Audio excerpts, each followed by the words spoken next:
Hi, everyone. Welcome to another Hire Me series. Please welcome Peman Montazemi, CEO and founder of Finally Quiet AI. Thank you so much for joining us. I'm so grateful.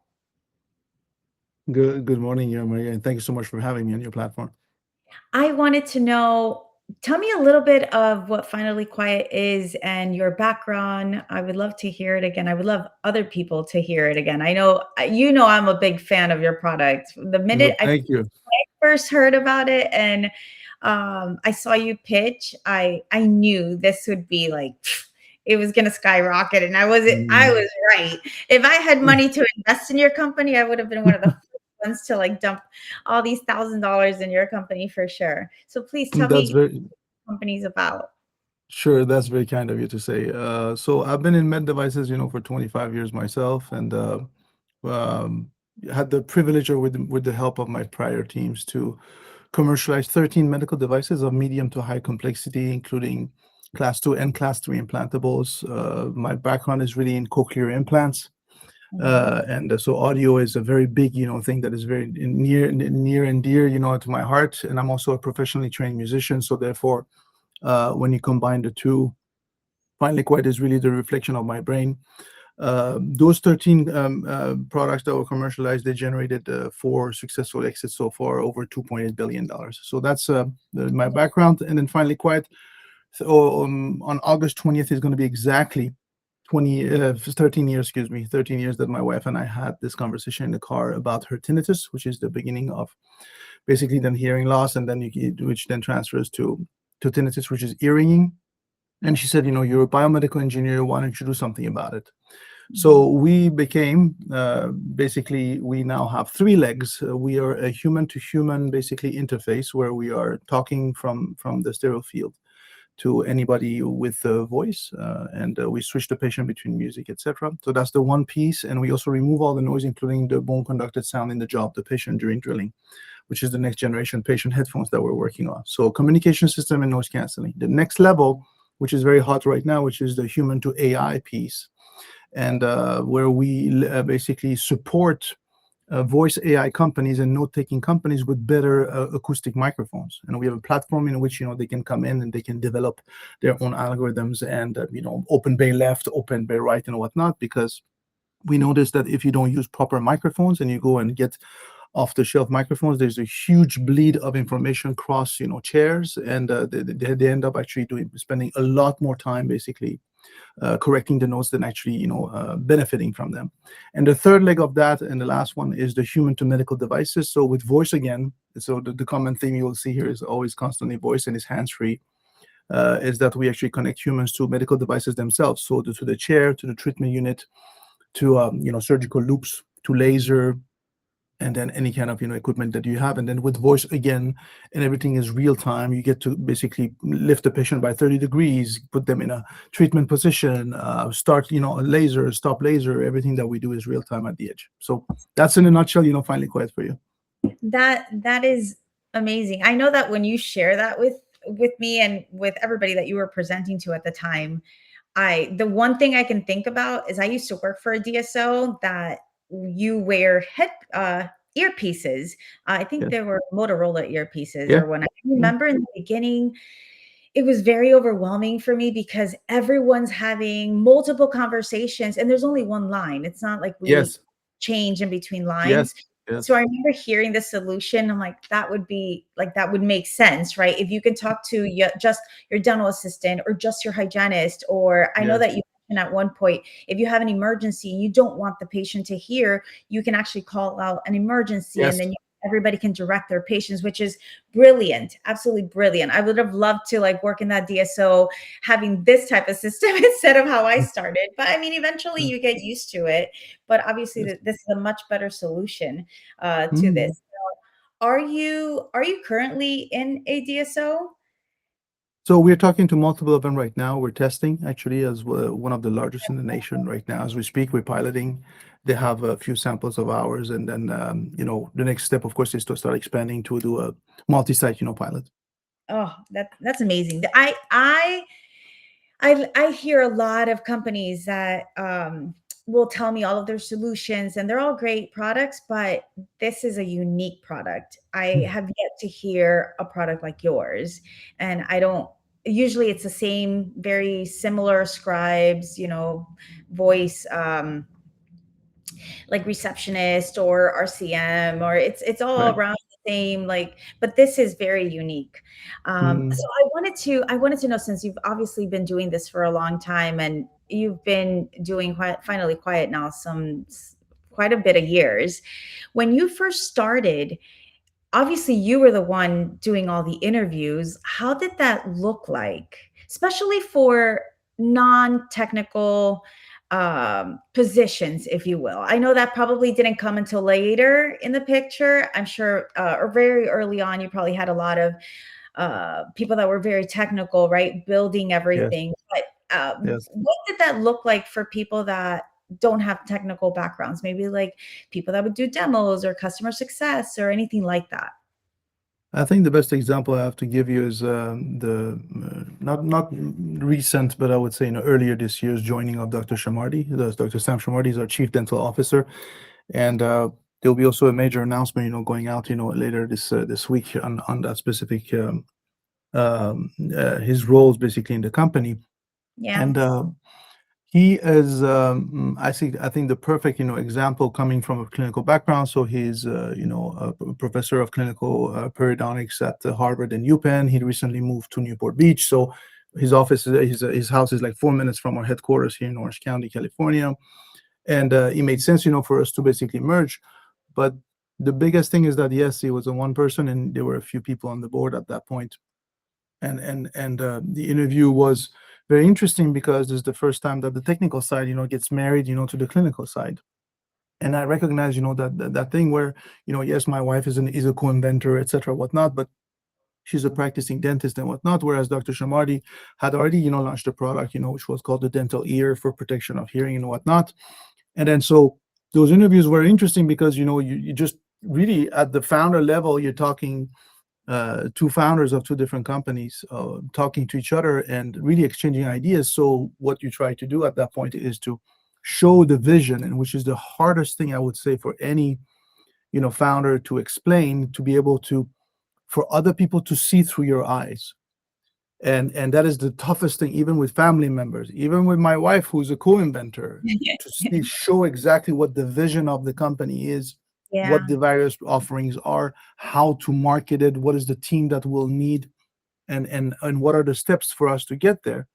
And then, so it can be really frightening because you just have a two or three people board, you have a founder and you have a few engineers, and then now you have a huge person from a clinical side who's coming and of course endorsing the technology, serve as a person who can really spearhead clinically and start preaching about the technology. Of course, they have to be convinced and try it themselves and whatnot.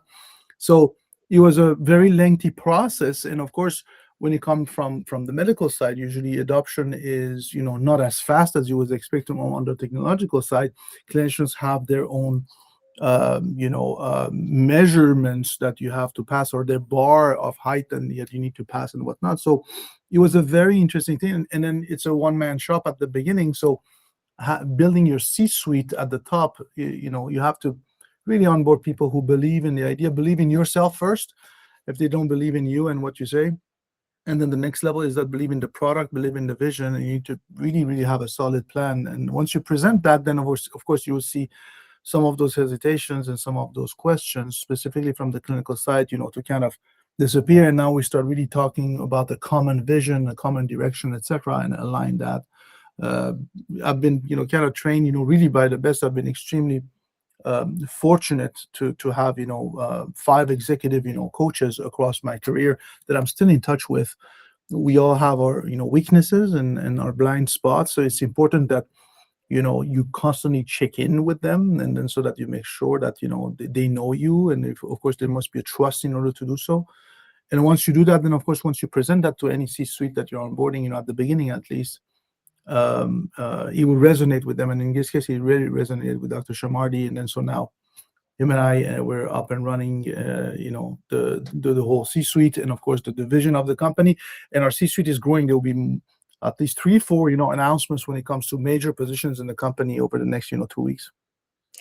I love that you mentioned the C-suite because I think startup companies have the ability to, it could be great and not so great in the sense of, yes, you may be onboarding maybe not full time, or maybe it's in depending on the company, but you have the ability to grow and scale and make such a big impact. And I think that's what I like about working with startup companies, because you're it, right? There's only a Oh, yeah. handful of people, especially the people that are facing, are the face of the product, and like Mhm. your C suite and everybody else. Are you still doing the hiring? So yes, so at the board level, because I'm the founder, etc. Yes, so with the board, we're doing the hiring. When it comes to the C-suite, the board has to approve, based on the bylaws of the company. Just to Yeah. tell you a little bit of the psychology and the way we run things. So first half of my career, I was in corporate. So you're talking, very large, corporations like Boston Scientific, Advanced Bionics, a Smith and Nephew, $6 billion companies and whatnot. Second half of it was the first, for the past, five startup. This is the fifth one. Has been specifically in startup world, and they operate very differently. Although some of the semantics, are very, very, very much the same. We operate finally quite like a, like a corporate, very much so. We're agile as a startup, but we're very much, as a corporate, when we operate it. So when a C-suite comes in, let's say, then of course, there's a platform where we create basically a full communication and over communication, so that there's no messages that are dropped and whatnot.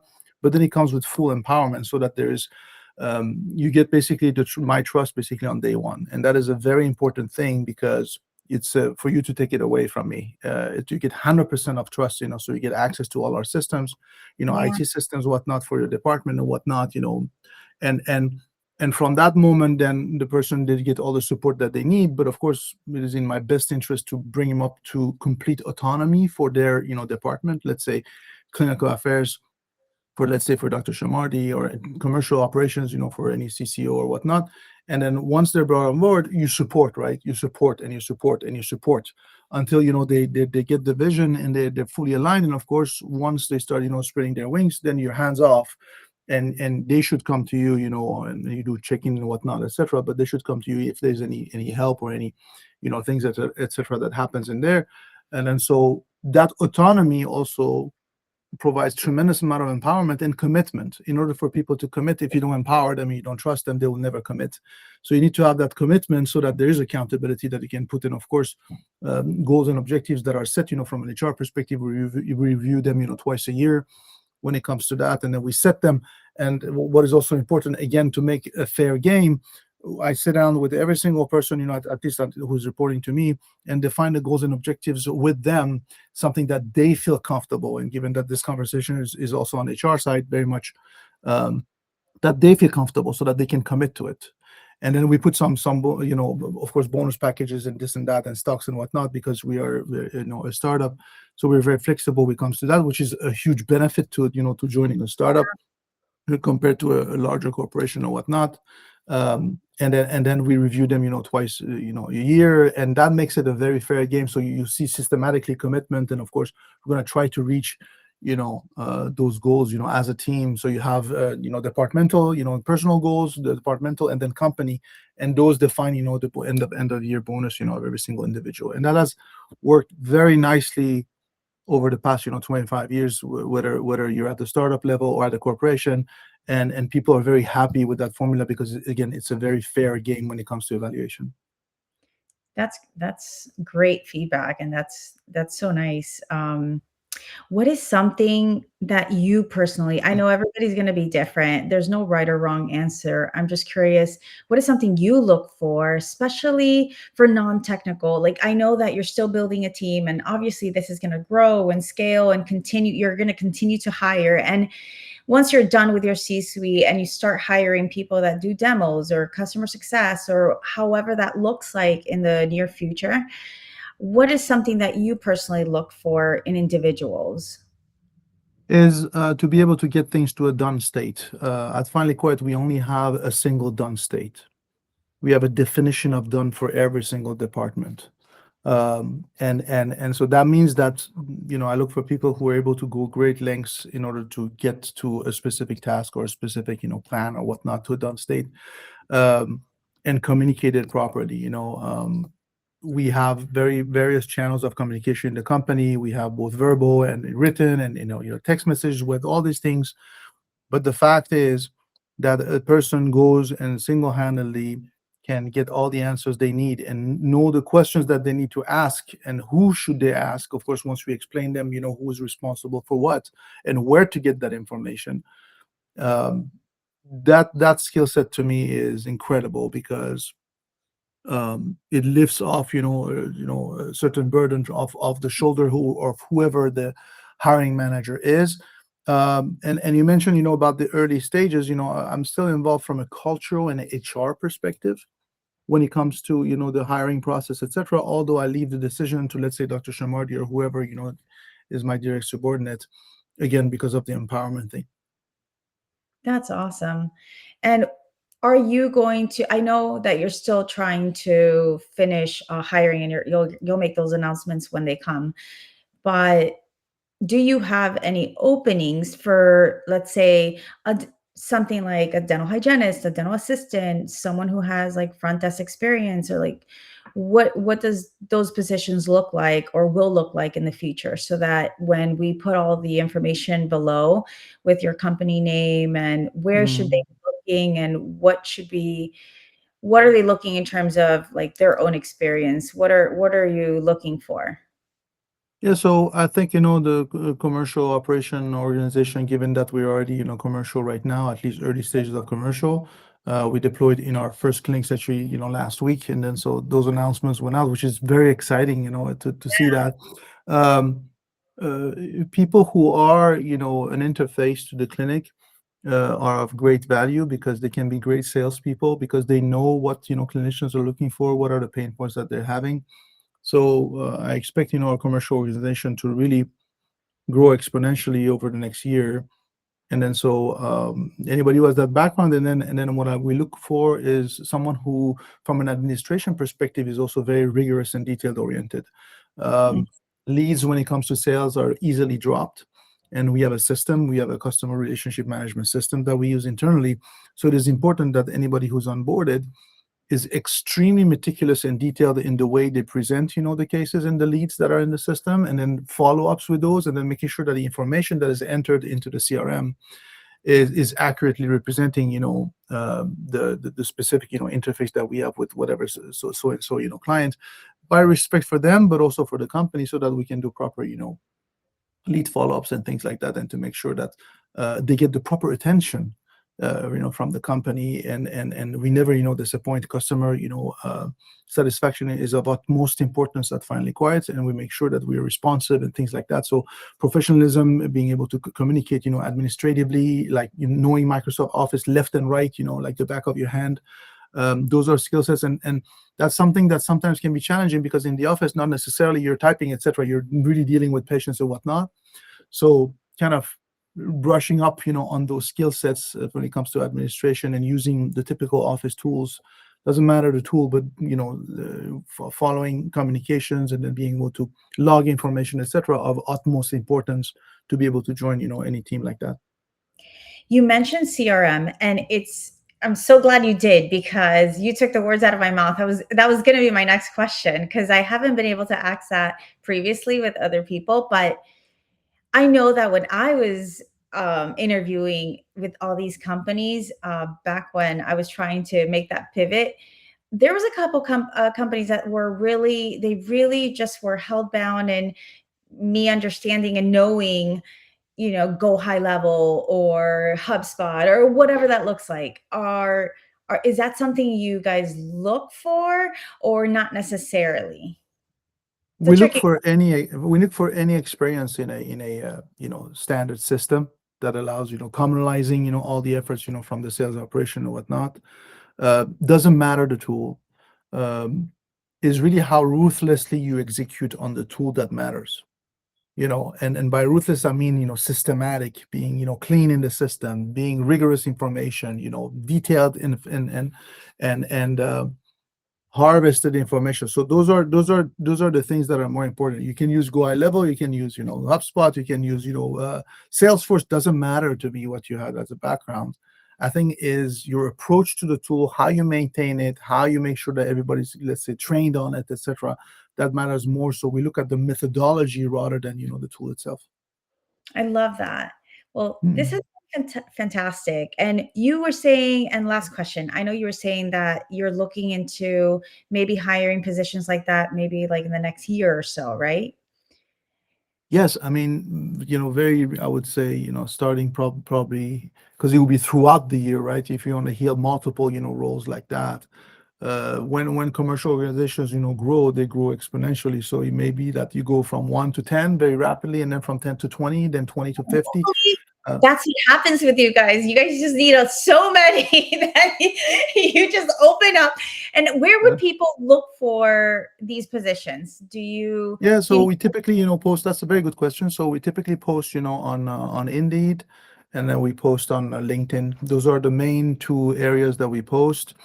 And then of course we socialize it, through our, internal network as well.